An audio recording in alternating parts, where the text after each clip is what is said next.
Right now we're at the Dongmen pedestrian street, and this is the place by my hotel, the shopping district. And I don't know if you can tell, but it is loud here.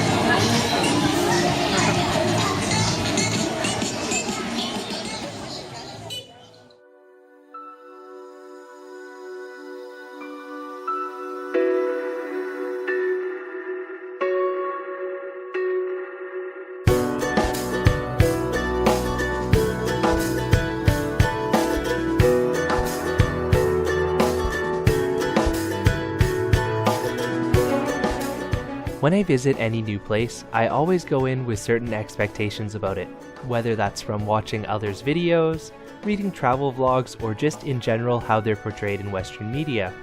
Of course, all these expectations led to me wanting to go in the first place for the experience, the food, the culture, or some other reason. So when I thought, I'm going to China, I did not expect what I'd find in Shenzhen. It was a long flight, but it's worth it because I'm finally here in China. I flew into Hong Kong and then I took the train over so I could get a visa on arrival instead of pre-applying back in Canada. That limits me to 5 days of visiting and only in the Shenzhen area, but it's worth it for this brief glimpse into China. I've been to Hong Kong in the past, so I expected something similar from Shenzhen. Hong Kong though, it's an older city and it really shows in the characteristic of the buildings and the design and layout of the roads. In Hong Kong, buildings are often fairly run down, with tight alleyways, narrow, terrifying streets, and everything is covered in advertisements. It kind of looks more what you'd see a Western depiction of a Chinese city in the media compared to Shenzhen, which this was totally me being naive, but I expected Shenzhen to be similar. Well, I was wrong. Shenzhen is a much newer city than Hong Kong, and it shows in the architecture. The city was founded in 1979, and the average age of people in the city is 30. Buildings are clean, roads are wide, and while there still are those quintessential tight alleyways, the city doesn't seem to be built around them as much as it is in Hong Kong.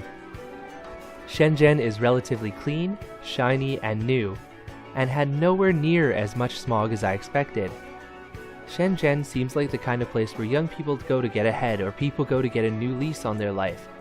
There were a few other things that shocked me about Shenzhen too. For example, if you have a backpack, you have to scan it with an X-ray scanner to board the metro. Same goes for any water bottles. That's just one example of how tight surveillance is here, and that makes the place feel like a bit of a police state. There are surveillance cameras everywhere, and police officers too. It makes the city feel safe, but on the other hand, it's also overwhelming. Next, I underestimated how limited access to the Western internet would be. During the time I was here, there's basically a blanket ban on Google services save for Gmail, so my plan to use maps to navigate and translate to help me get by with the language basically fell apart in the first 5 minutes. Don't expect to get any public Wi-Fi either. At first, I didn't want to get a cellular service since I was only here for a few days, but as a foreigner, you'll definitely need it if you want access to the internet outside of your hotel, because almost every Wi-Fi network like McDonald's or Starbucks, they all require some sort of authentication, and you probably don't have that, because it's normally something like WeChat or Baidu. You can access all of the blocked foreign services though with a VPN, but the one that I used was spotty and it would sometimes not connect, so there's never any guarantee. The last thing that shocked me was something that I expected, but I didn't anticipate just how crazy it could be in some places. That is, the loudness of the city. Throughout the day and well into the night, many businesses in popular shopping districts play audio loops at a really loud volume. They're to try and attract customers and show off what the businesses are selling, and it can get overwhelming to say the least, especially when 2 or 3 businesses next to each other are playing audio loops. All day, cars honk non-stop, and even if you try and get a break from the noise in one of Shenzhen's many parks, you'll likely find yourself surrounded by hundreds of people there. There are people everywhere, and it's just people going about their lives. People trying to draw you into their businesses, people trying to scam you, people shopping, working, ignoring you, families, children, old people, young people. It's nuts.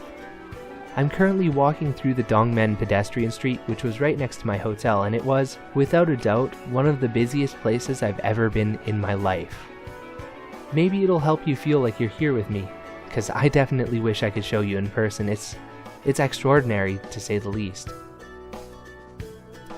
Shenzhen so far has given me a pretty positive vibe. It's got excellent food, it's clean and modern, the people are friendly, but it's really just a teaser of what China has to offer, especially if you're into the cultural side of travel. It doesn't have as much of that since it's a newer city. I would highly recommend coming up here for 2 or 3 days if you're visiting Hong Kong and can qualify for the visa on arrival. The difference between those two cities is night and day. Thanks for watching. Don't forget to subscribe if you like this video, give it a thumbs up, and I hope to see you next time.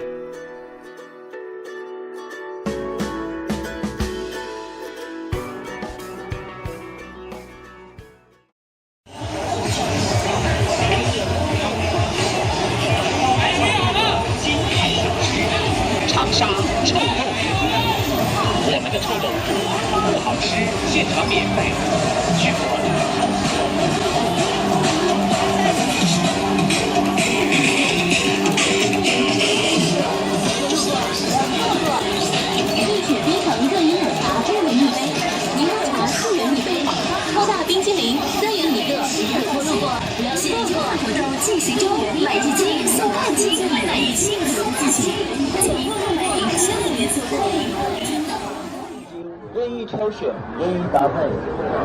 新鲜水果10块1斤，新鲜绿水，水果丝。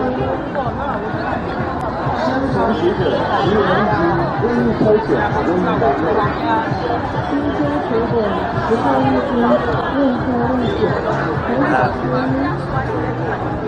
香肠水果10元1斤，任意挑选，任意搭配。